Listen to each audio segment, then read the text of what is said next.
একটা road side dhaba.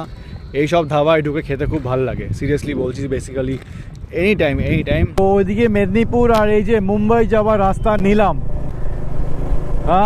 এই রাস্তাটা আমি আবার সে একই এই রাস্তাটা মনে পড়ছে। রাত 9:30 না 9:30 না 5টা, তো রাত্রি 5টায় আমি শুরু করেছিলাম, বিকেল 5টা শুরু করেছিলাম, 7টায় এখানে চলে এসেছিলাম, স্ট্রেট বেরিয়ে গেলাম একদম। হোল নাইট একা রাইড করছি, হোল নাইট।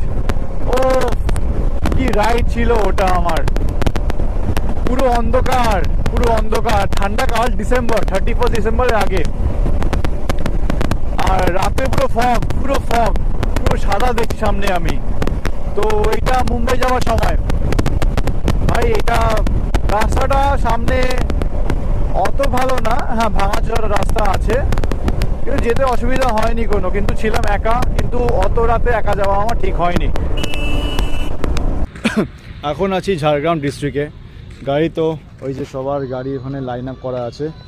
আর এখানে এই হোটেলটায় একটা রোড সাইড ধাবা। এইসব ধাবায় ঢুকে খেতে খুব ভালো লাগে, সিরিয়াসলি বলছি। বেসিক্যালি এনি টাইম ইভেন কি রাত্রিবেলায়ও মনে হয় এখানে আসি, বসে আড্ডা মারি, যে কোনো এরকম ধাবা। আর এখানে এখন কিছুক্ষণ বসবো, সবাই কফি খাবে বলছে, তো আমিও কফি খেতে ইচ্ছা করছে অ্যাজ ইউজুয়াল। তো কফি খাবো, কফি খেয়ে এখান থেকে রওনা দেবো। তো কফি অর্ডার হয়েছে। আর কি এটা, কি অনিয়ন পকোড়া? ওকে। সো আমাদের কফি এখনো আসেনি, কেন আমরা দুধ কফি খাবো নাকি? এটা দুধ কফি বলে তো। অনিয়ন পকোড়া খাবে, হ্যাঁ, আর সাইলেন্সার দুদিক দিয়ে বেরোবে। এটা হচ্ছে এখান থেকে বাইরের ভিউ। রাস্তা খুব সুন্দর, সেরা রাস্তা খুব সুন্দর। এখানে দেখো, শান্তি আছে, দেখেছো? এখানে একটা খাও, মাইন্ড ফ্রি হবে। হাওয়া দেখে তো ঘুম পেয়ে যাচ্ছে ভাই, রিল্যাক্স একদম।